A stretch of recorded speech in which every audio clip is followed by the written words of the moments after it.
بہت سارے لوگ رمضان کے مہینے میں قے کے حوالے سے سوال کرتے ہیں کہ مجھے قے ہو گئی ہے تو پھر کیا ہوگا میرے روزے کا، میں کنٹینیو کروں یا روزہ ٹوٹ جائے گا؟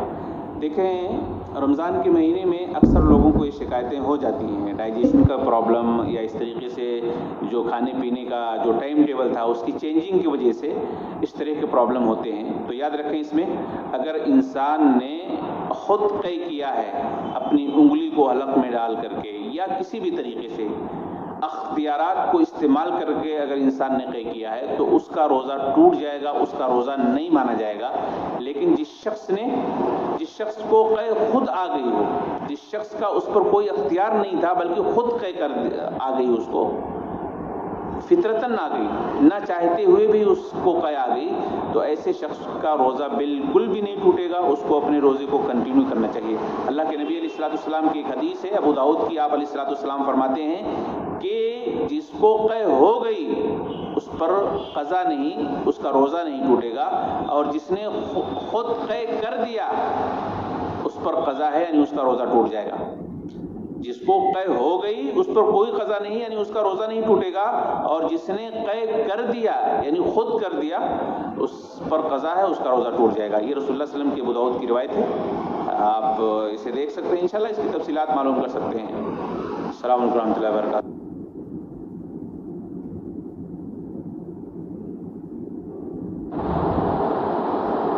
السلام علیکم ورحمۃ اللہ وبرکاتہ۔ محترم ناظرین، کچھ لوگ سوال کرتے ہیں کہ ہم سحری کے لیے نہیں اٹھ پائے، سحری کے لیے ہم نہیں اٹھ سکے تو کیا ہم روزہ رکھ سکتے ہیں؟ جواب اس کا یہ ہے کہ بالکل آپ کو روزہ رکھنا ہی چاہیے، رکھ سکتے ہیں نہیں، رکھنا ہی چاہیے، کیونکہ روزہ رکھنے کے لیے سحری کنڈیشن نہیں ہے، روزہ رکھنے کے لیے سحری کرنا فرض اور واجب نہیں ہے، سحری ایک سنت ہے۔ اللہ کے نبی علیہ الصلوۃ والسلام نے کہا ہے کہ سحری کھایا کرو کیونکہ اس میں برکت ہے، ترغیب دلائی ہے آپ علیہ الصلوۃ والسلام نے سحری کھانے کی، اس کے بہت سارے فائدے ہیں۔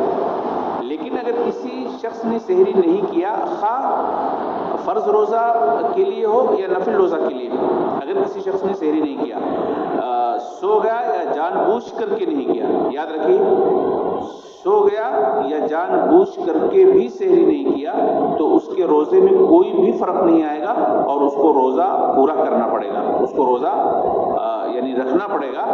اس کو یہ سوچ اور یہ غلط فہمی اس کے ذہن سے نکالنی ہوگی کہ سحری نہیں کھایا تو روزہ ہم کو نہیں رکھنا۔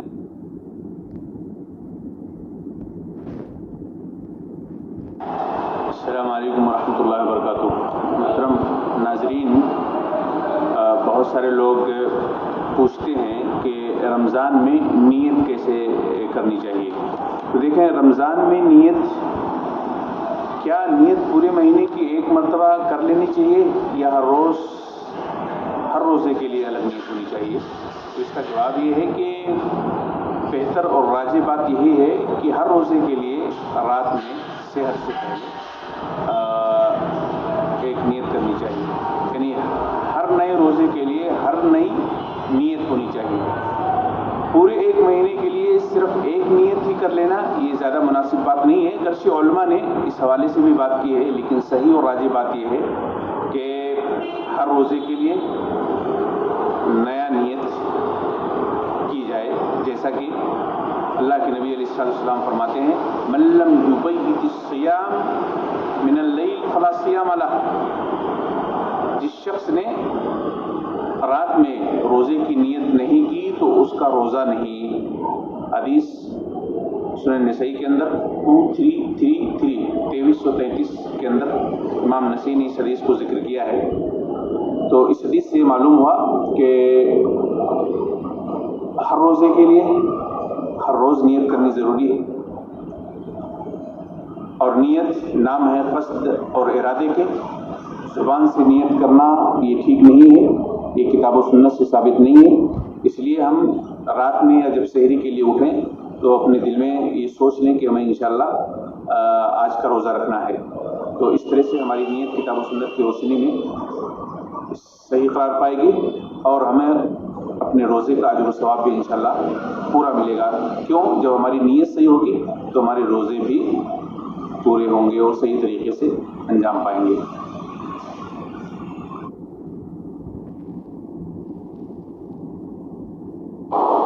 السلام علیکم ورحمۃ اللہ وبرکاتہ. محترم ناظرین، ایک سوال یہ ہے جو کہ بہت اہم ہے کہ آج کل ان دنوں میں رمضان کے آتے آتے یا رمضان کے مہینے میں بہت سارے لوگ زکاتیں نکالتے ہیں.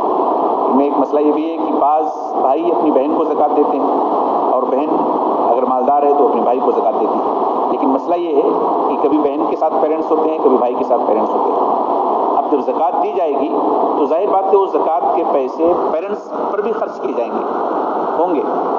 یعنی ایک بہن نے گویا اپنے بھائی کو زکات دیا، بہن مالدار تھی، اپنے بھائی کو زکات دیا.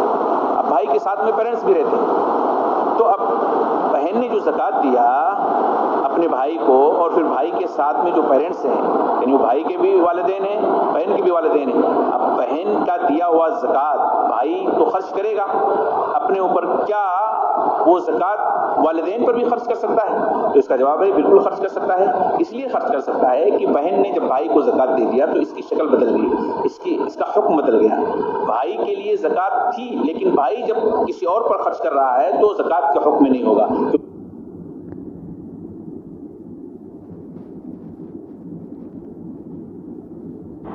السلام علیکم ورحمۃ اللہ وبرکاتہ.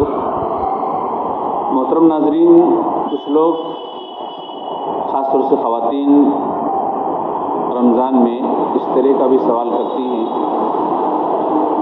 جو ان کے پرسنل میٹر سے تعلق ہوتے ہیں.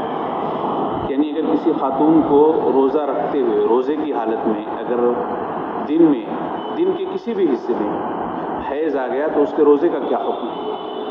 اس کا جواب یہ ہے کہ اس کا روزہ کالعدم قرار دیا جائے گا، اس کا روزہ ٹوٹ جائے گا. چاہے سورج غروب ہونے سے 2-4 منٹ پہلے ہی کیوں نہ ہو، اس کا روزہ ٹوٹ جائے گا. اگر حیض آ جاتا ہے، اب اس کو فل آزادی ہے، وہ کھانا کھائے، پانی پیے، کوئی حرج کی بات نہیں ہے. بہت ساری خواتین ایسا بھی سوچتی ہیں کہ حیض کی وجہ سے روزہ تو ٹوٹ گیا، تو کیا ہم کچھ کھائیں پئیں یا ایسے ہی ہم لوگوں کا ساتھ دیں، یعنی روزے داروں کا ساتھ دیں کہ ہم بھی کچھ کھائیں پیے نہیں اور ایسے ہی رہیں. اس کا جواب یہ ہے کہ شریعت میں اس طرح کی کوئی بات نہیں بتائی گئی ہے، ٹھیک ہے. اور یہ شرعی مسئلہ نہیں ہے کہ آپ کا روزہ اگر ٹوٹ گیا ہے تو آپ اور لوگوں کا ساتھ دیجئے اور جیسے اور لوگ روزے سے ہیں آپ بھی کچھ کھائیے پیئے نہیں، ایسا کچھ بھی نہیں ہے. بلکہ اگر آپ کا روزہ ٹوٹ گیا ہے تو آپ بالکل کھا پی لیں، آپ کو پوری آزادی ہے. شریعت کی طرف سے آزادی ہے، دین کی طرف سے آزادی ہے، اللہ کی طرف سے آزادی ہے. اس لیے خواہ مخواہ اپنے آپ کو تکلیف نہ دیں. اگر ایسی سوچ بنا لیتے ہیں کہ لوگوں کا ساتھ دے کر کے ہمیں کچھ کھانا پینا نہیں ہے تو آپ کی سوچ یہ غلط ہے. شاید اگر اس پہ آپ برقرار رہے تو آپ کو اس کا گناہ بھی ملے گا، کیونکہ جو شریعت کا حصہ نہیں ہے آپ اس کو شریعت کا حصہ بنا رہے ہیں.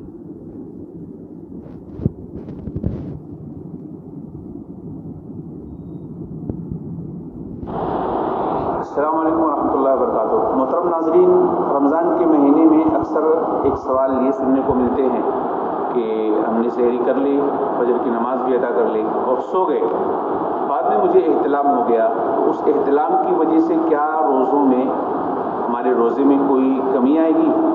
جواب اس کا یہ ہے کہ بالکل بھی کمی نہیں آئے گی. آپ اپنے روزے کو کنٹینیو کیجیے. احتلام سے آپ کے روزے میں کوئی فرق نہیں آئے گا، کیونکہ احتلام یہ آپ کے بس کی بات نہیں تھی. بس سو گئے، آپ بے بس تھے، مجبور تھے، آپ کا اس میں کوئی اختیار نہیں تھا.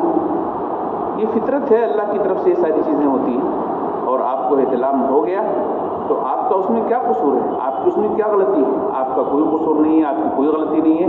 آپ نہا دھو کر کے اپنے روزے کو کنٹینیو کیجیے. یہی کتاب و سنت کی روشنی میں بات بتائی گئی ہے احتلام کے حوالے سے. آپ اس پہ عمل کرنے کی کوشش کریں.